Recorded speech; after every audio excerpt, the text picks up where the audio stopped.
YouTube, what's going on? This is Drew from Bad Frequency TV. Thank you for tuning in.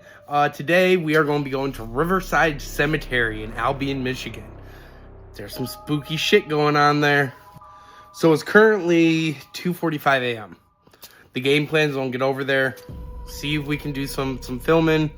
Maybe catch this lady in white, go to where they're saying that the hauntings kind of are, and see what we can see. Maybe we can capture some activity. So I'm nervous. It's my first time ever doing anything like this, so pray for me. Yes. Okay, according to my GPS, I'm about 6 minutes away. Feeling a little nervous. It's currently almost 3 o'clock. It's getting there. A couple minutes, it'll be 3 o'clock. I'm trying to be there right at 3, so we'll see how this goes. Stay tuned. Okay, so it's saying that I am about 3 minutes away. It's currently 2:55 in the morning, so we're gonna get there, do some investigating, and get the hell back. Get the hell back, man. For my first one, it's a little spooky. It's a little spooky.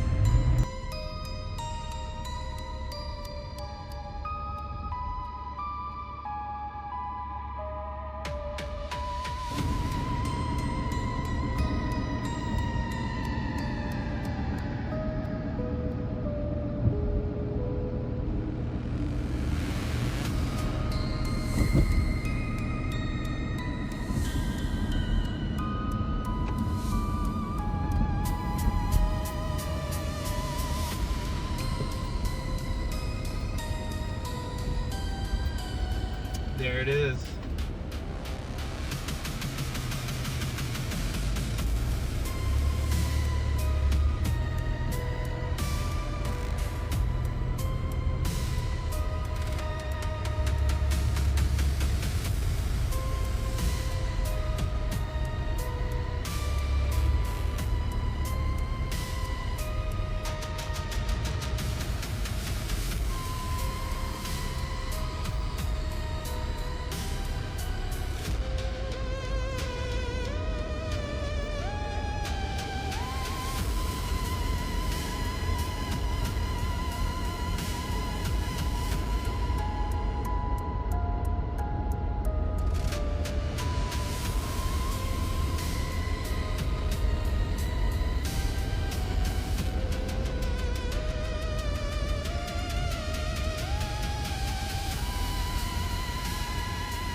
Okay, so I'm here. I'm gonna be honest. This is. I am sweaty. Something in my stomach's telling me like, dude, don't go out here. Don't do it by yourself. But I don't have anybody to do it with me, so I guess we are going to see how this goes. So this right here is the Sheldon, what are they called, mausoleums. This is where supposedly it's haunted. You can hear voices. I don't think you can go inside of these, but I may be wrong. Pan out. Now this is a huge cemetery. It's starting to get light out there.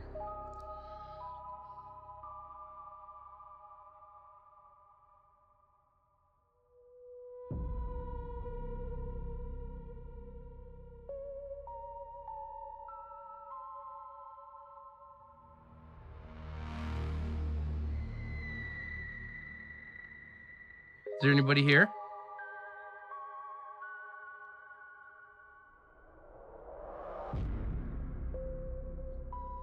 Now I don't have like equipment and stuff. This is the first time I've ever done this, so I'm pretty much going to rely on hopefully the audio of the phone, video of the phone. I'll take some pictures. We'll see what we can see.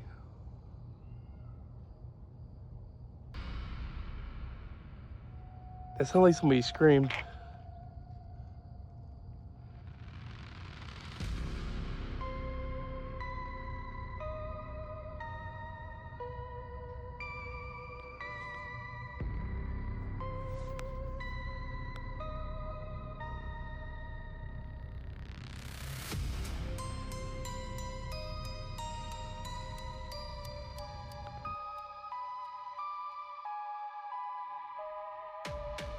Let's see. All right, so I guess we're just gonna walk. Be quiet. We'll see what else is around here. It's super creepy. Super creepy. Sheldon, if you're there, can you come to my phone? I'm holding what's called a cell phone, where the light is in my hand. If you could come and just say something here.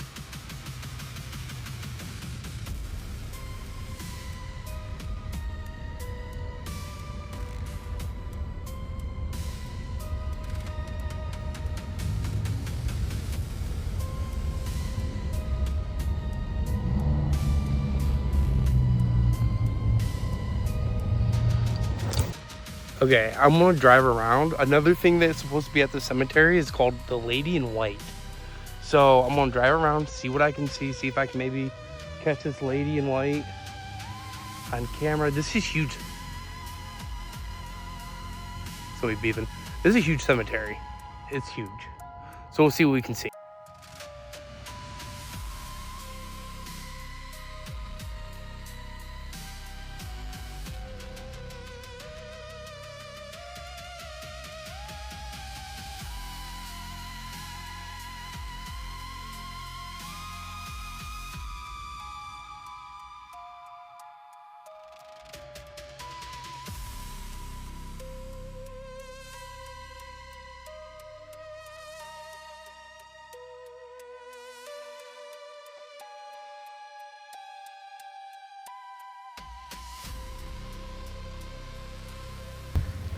So coming up right here, there's kind of a plaque that just is like for the state of Michigan that kind of describes the Riverside Cemetery. So let's check this plaque out real quick.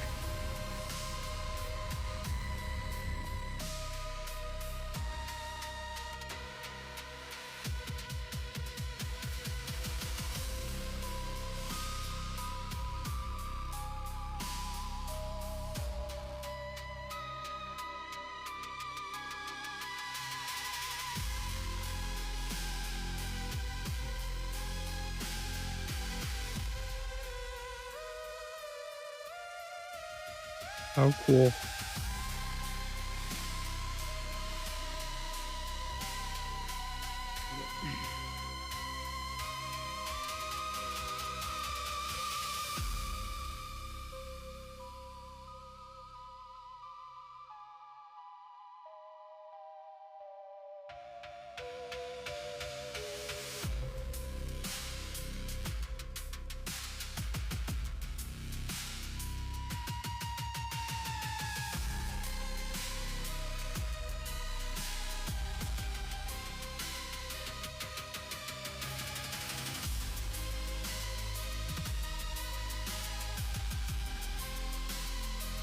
How freaking awesome is that?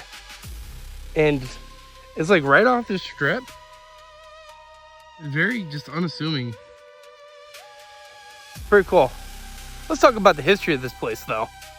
Riverside Cemetery is located in Albion, Michigan. It is an historical cemetery that has two distinct historic markers to its credit. The graves in the cemetery date back to when Michigan first became a state in 1837. There are numerous plots that hold the remains from people from other countries as well: Germany, Italy, Lithuania, Poland, Russia. One of the buried souls of note is State Senator Warren G. Hooper, who was murdered in 1945, just 3 days before he was supposed to testify in front of a grand jury regarding the Michigan legislators' involvement in corruption and graft. He was shot execution style 3 times in the head while sitting in his vehicle, and the deed was widely believed to be carried out by members of the Purple Gang, even though the crime was never solved. Visitors, curiosity seekers, ghost hunters, and paranormal investigators are also drawn to this graveyard for a resident ghost known as the Lady Wearing a Flowering White Dress, who wanders aimlessly through the tombstones. Something that we definitely have to talk about that is blowing my mind when I started doing this video about the Riverside Cemetery is this assassination of Hooper, who was a Michigan state senator. And I'll get into that just briefly. It's pretty crazy. So 80 years ago, the sensational murder of State Senator Warren G. Hooper shook Michigan to its core, building a web of corrupt politicians, dubious lawyers, deadly Purple Gang members, shady prison wardens, and more. The Bentley Historical Library of the University of Michigan has the papers of so many who were involved that when the case was reopened in 1989, state police demanded the library turn over its material. One of the biggest unsolved murders in the state's history starts on a frigid day in 1945 and ends in rows of boxes at the Bentley, where there might still be a clue just waiting to be found. It was a bright, bitterly cold January day. The sun glinted off the fresh snow covering the Michigan countryside as State Senator Warren Hooper drove along Highway M99 from his office in Lansing to his home in Albion, Michigan. He may have squinted against the blinding white landscape all around him, perhaps not at first seeing the car that would force him into the opposite lane. There was no oncoming car since, after such a brutal spell of snow and cold, the roads were largely deserted. Hooper skidded to a stop, his tires partially in the snow, partially on pavement. The driver's side doors yanked open, and Hooper was forced at gunpoint into the passenger seat. Hooper's cigarette fell from his mouth as his hat was pulled down over his eyes, likely starting a fire in the car. He may have screamed, he may not have. Or perhaps he was simply too stunned to do anything much, not even turn his head as a bullet entered his left cheek near the corner of his eye. Another bullet lodged behind his left ear, and another shattered through the top of his head. The assailant fled, and Hooper was left slumped in his seat on the side of the road. He was discovered by a feed elevator operator during a little while later. Hooper was supposed to testify against a grand jury 4 days before he was murdered about taking a bribe to alter a horse racing bill. So his testimony was going to directly implicate a millionaire here in Michigan, I think from Grand Rapids, named Frank McKay. He's also a former state treasurer and a prominent Republican in the area, who was the subject of 3 federal grand jury probes that were beginning in 1940. In 1945, news of Hooper's murder traveled quickly, making headlines locally and nationally. Donald Leonard, who was charging the investigation, had not a lot of clues to go off of. He caught a break when a 48-year-old grocery salesman named Harry Snyder claimed to have seen a maroon car blocking Hooper's car in the highway, along 2 men at the scene. Snyder's testimony was useful, but not concrete enough to lead to arrest. But then, in March, police caught another break when Sam Abramowitz, a convict with ties to the Detroit's Purple Gang, claimed that he and others had been hired by the head of the Purple Gang, Harry Flesher, to kill Hooper. By May, Harry Flesher and his brother Sammy, plus Detroit saloon operator Mike Selleck and a small-time gambler named Pete Mahoney, were all charged with conspiring to kill Hooper. Abramowitz had turned state's witness, pointing the finger at all the other men in exchange for immunity. All 4 men pled not guilty and went to trial in in July of 1945. The courtroom was hot and packed. Edward Kennedy Jr., defense counsel for Fleischer and Selig, repeatedly pointed out that Abramowitz had the same size feet as the tracks found at the murder scene, and that Sigler may well have given immunity to an assassin. I really think you made a mistake in this case, Kim, he told Sigler. I really do. In spite of any doubts raised, the Fleischers, Selig, and Mahoney were found guilty of conspiracy to commit murder and sentenced to 4 to 5 years in Jackson State Prison. But the charge of conspiracy didn't account for who actually pulled the trigger and paid for the hit. So wait. So if you're keeping track, kind of, this is how it goes. I'm going to break it down for you. Frank McKay, a millionaire and prominent Michigan Republican who was suspected of ordering the hit on Hooper. Donald Leonard, a Michigan State Police officer who became State Police Commissioner in 1947 and took over the Hooper investigation. Kim Sigler, grand jury special prosecutor who worked hard to tie Frank McKay to the Hooper murder. He served also as Michigan's governor from 1947 to 1948. There's Harry Snyder. He was the guy that witnessed a maroon car at the murder scene. Sam Abramowitz. He's a Purple Gang member turned state witness who claimed that he and others had been hired to kill Hooper. He received immunity in exchange for his testimony. His feet were the same size as the footprints found at the crime, leading some to believe he was the actual trigger man. Harry Fleischer, a Detroit mobster at the helm of the Purple Gang at the time of Hooper's murder, he was found guilty, along with his brother Sammy, Mike Selig, Pete Mahoney, of conspiracy to commit murder in 1945. Mike Selig, a Detroit bar operator who was convicted of conspiracy to commit murder in 1945. Selig was one of the last living people with personal knowledge of the case when it was reopened in 1989. Detective Sergeant Chet Wilson questioned Selig about the case in '89 and believed Selig was indeed involved, if not the trigger man.